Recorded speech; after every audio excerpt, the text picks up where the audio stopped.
oxidizer to power Falcon 9. And currently RP1 and LOX are nearly fully loaded on both stages, and LOX will continue to be topped off right until the last minute of the countdown.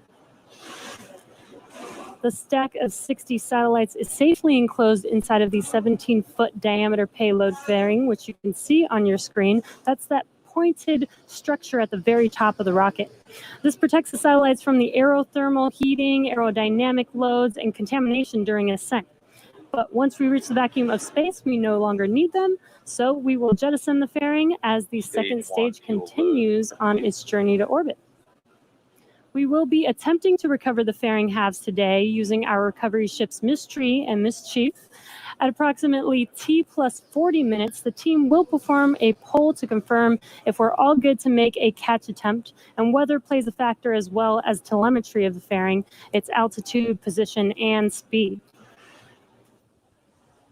And we were watching some thick clouds earlier, making sure that we are good for weather, just like we did in last week's launch, Demo 2 launch, constantly checking on the weather. But today, we are currently go for weather at T0. So with that, the vehicle, satellites, weather, and range are all looking good for an on-time liftoff, just about 5.5 minutes from now. And as I mentioned at the top of the broadcast, we are coming off an amazing weekend with the SpaceX and NASA teams successfully launching the dads, NASA astronauts Bob Behnken and Doug Hurley, to the International Space Station. Our second demonstration mission, or what we call Demo 2, lifted off from historic Launch Pad 39A at Kennedy Space Center on Saturday, May 30th, and 19 hours later docked with the International Space Station.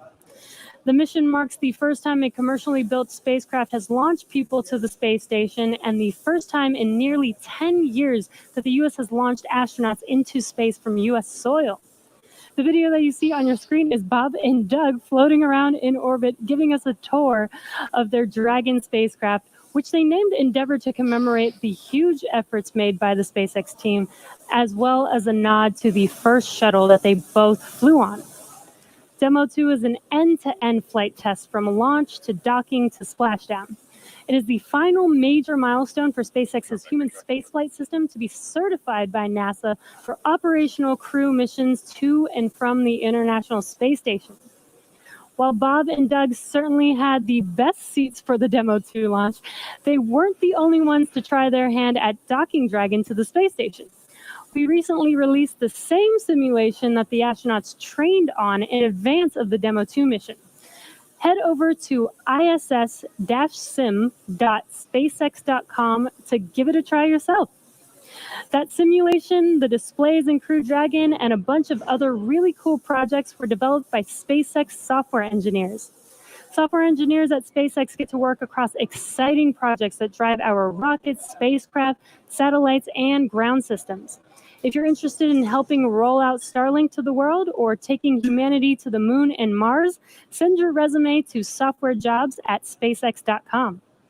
We will also be setting up a Reddit Ask Me Anything, or AMA, with our software team in the next week or so stay tuned to our social media accounts for details on that. Once Demo 2 is complete, the SpaceX and NASA teams have reviewed all the data for certification. NASA astronauts Victor Glover, Mike Hopkins, Shannon Walker, and JAXA astronaut Soichi Noguchi have been assigned to fly on Dragon's first 6-month operational mission, which we're calling Crew 1, which is targeted for later this year. We are currently 2.5 minutes from liftoff, and Falcon 9 is now moving into the final stages of the countdown. The first and second stages are both nearly fully loaded with 1 million pounds of kerosene fuel and liquid oxygen. Super chilled liquid oxygen, which, as I mentioned earlier, is our propellant oxidizer, is what's creating those white clouds that you see around Falcon 9 when it's exposed to the warmer ambient air. You can see that on your screen there. First stage should finish prop loading, actually already has finished prop loading at T-3 minutes, and second stage is coming up on finished prop loading at T-2 minutes. At T-60 seconds, Falcon 9 will be in startup, and that means that the rocket's autonomous internal flight computers have taken over the launch countdown. Launch load is complete. So with the Starlink payload continuing to be healthy, the F9 teams, Falcon 9 teams are tracking no issues on the rocket. Weather is still looking good, and the range is green for launch. So we are at T-minus 1.5 minutes from liftoff. And again, in about 30 seconds, Falcon 9 will be in startup. What this means is that the vehicle will basically be autonomously making its decision if it will continue with liftoff at T0.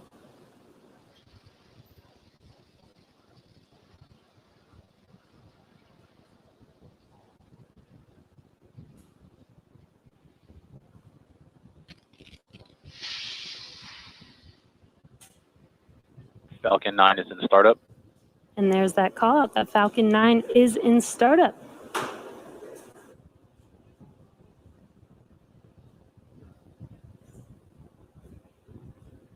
Go for launch. And at T-minus 45 seconds, there was that call out for go for launch. Again, that was the Falcon 9 rocket making that decision autonomously. Now we are T-minus 30 seconds from liftoff of our Starlink payload tonight. So let's listen in and watch liftoff.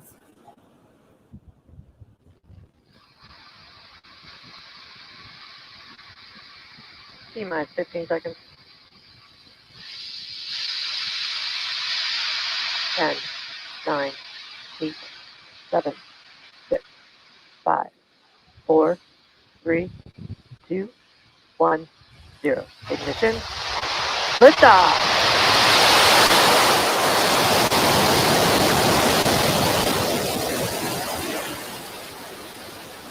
Decision got made.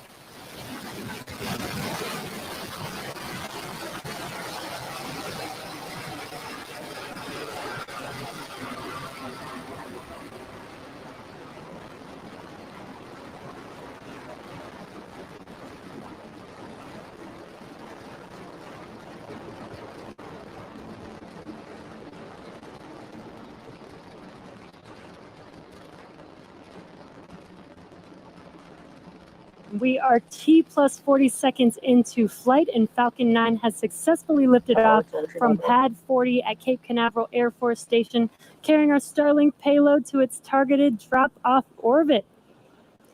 Moments ago, we did throttle down our engines in preparation for max Q, and that is the maximum aerodynamic pressure, which is the largest structural load that the vehicle will see. That's coming up here in a few seconds. Max Q. And there's that call out that we have just passed through max Q. In about a minute, we will have 3 events happening back to back. The first of which will be main engine cutoff, or MECO. This is where all 9 M1D engines shut off to slow the vehicle down in preparation for the second event, which is stage separation. Stage separation is where the first stage separates from the second stage, with the first stage starting to make its way back to Earth for landing, and stage 2 continuing on its journey, with the third event called SES1, or second engine start 1. And that's where the MVAC engine lights up on the second stage and propels the second stage along with the Starlink satellites to its drop-off orbit. We are at T-plus 2 minutes and 5 seconds, so we're just about 25 seconds away from those 3 events. Again, that is MECO, stage separation, and SES1, or second engine start 1.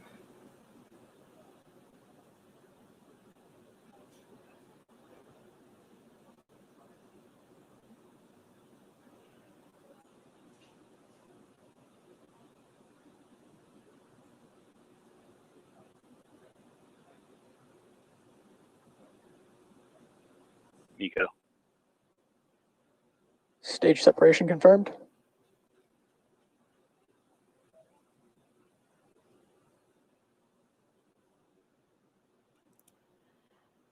And there you can see on your screen, on the left screen, we had main engine cutoff and stage separation.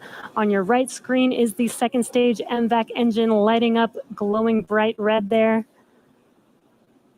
And it is a bit dark on the East Coast, but you can see on your left screen that first stage, those grid fins are deploying.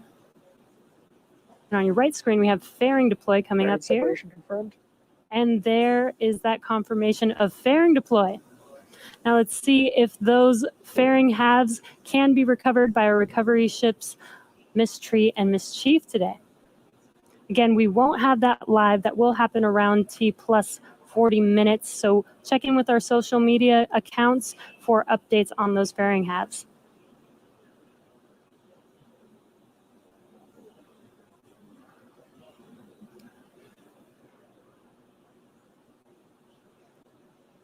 And stage 2 still looking nominal.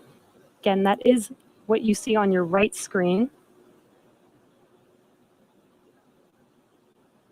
Stage 1 is making its way back. Acquisition of signal Bermuda. And as the first stage makes its way back to Earth, it will perform 2 burns, the first of which will be the entry burn, and that is where 3 of the 9 M1D engines reignite, and this helps slow the vehicle down as it re-enters back into the upper part of the Earth's atmosphere.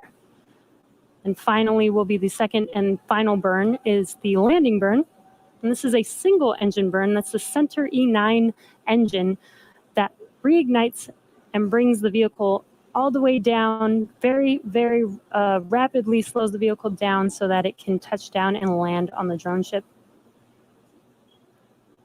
Again, we are attempting to land the first stage today on Just Read the Instructions. As our, of course, I Still Love You drone ship was occupied with our Demo 2 vehicle from over the weekend up until last night.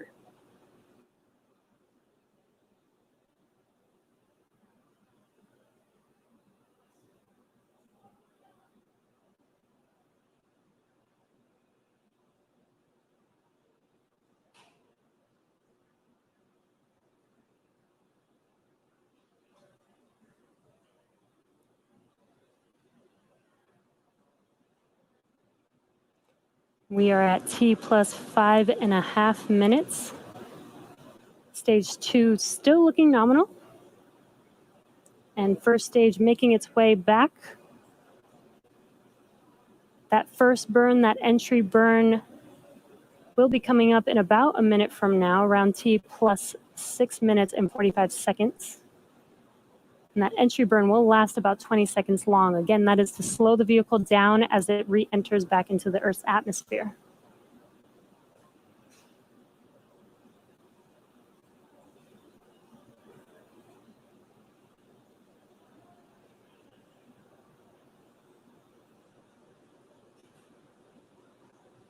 Stage 2 on your right screen, still on a nominal trajectory.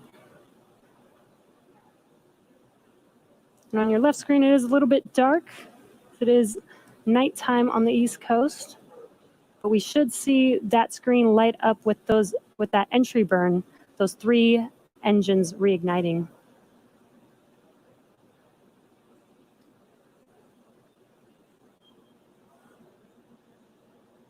Stage 1 FTS has saved. Stage 1 entry burn is started. And there you hear that call out, as well as a visual confirmation that those engines have reignited. Vehicle continues to follow a nominal trajectory. And stage 1 entry burn shut down. And confirmation that the stage 1 entry burn is complete, as well as stage 2 still looking nominal. If you heard that call out.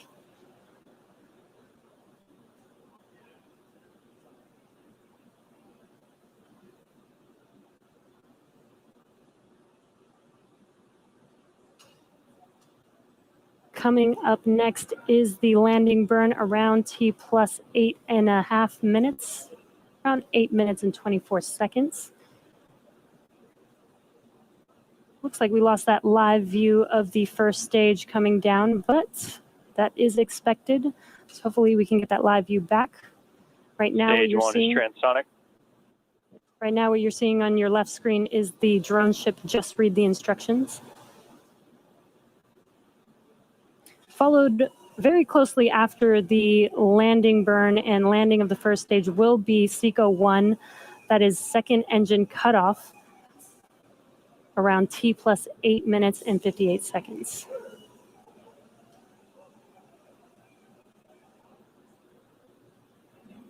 Stage 1 landing burn is started. Terminal guidance.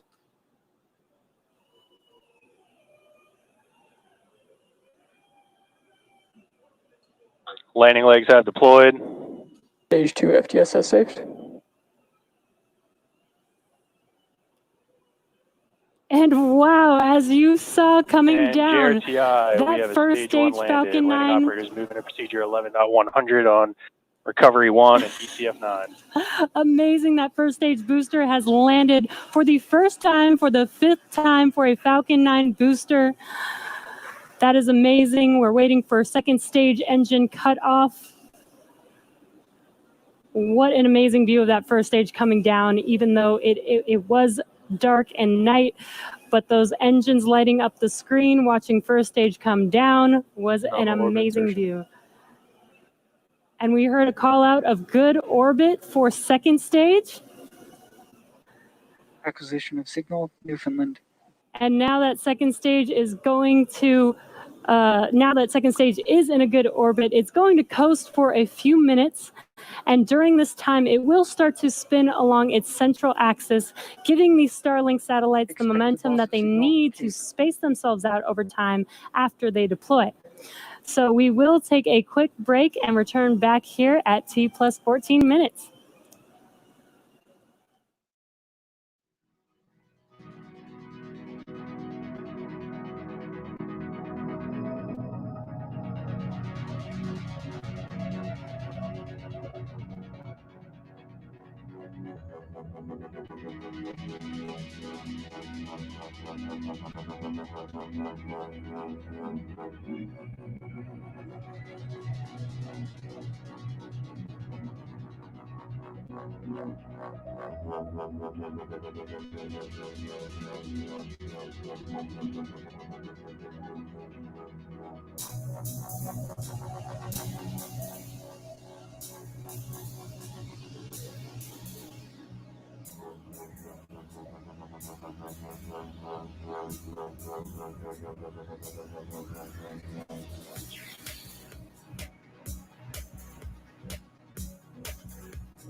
Welcome back to the webcast for Starlink.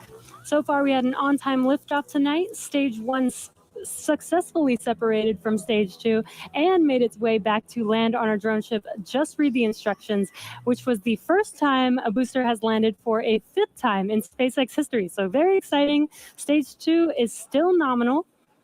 And now we are coming up on deployment of the Starlink satellite shortly here in about 40 seconds or so. And we firmly believe in the importance of a natural night sky for all of us to enjoy, which is why we have been working with leading astronomers around the world to better understand the specifics of their observations and engineering changes we can make to reduce satellite brightness. One measure we're taking to accomplish this is by adding a deployable visor to the satellite to block sunlight from hitting the brightest parts of the spacecraft. Now let's listen into that call out for payload deploy.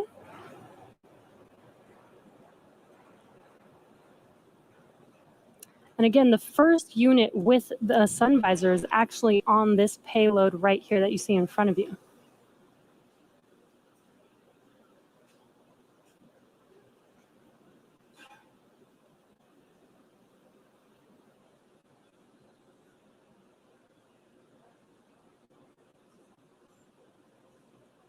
Payload deploy confirmed. And there is that confirmation. We got a live view as it was deploying from the vehicle. Those Starlink satellites are making their way, separating from second stage right in front of you right now. Shortly, they will deploy their solar array, and over the next few days and weeks, they will distance themselves from each other and use their onboard ion thrusters to make their way to their operational orbit. And also, just to note, tomorrow is June 4th. That was actually the anniversary of our first Falcon flight. 10-year anniversary of our first flight. So very exciting time. First Falcon 9 flight. So very, very exciting times. And that brings our webcast to a close. Follow our website and social media platforms for updates on our next missions and milestones. And as the work goes on to build a better, more exciting future, please stay safe, stay healthy, and we'll see you at the next launch.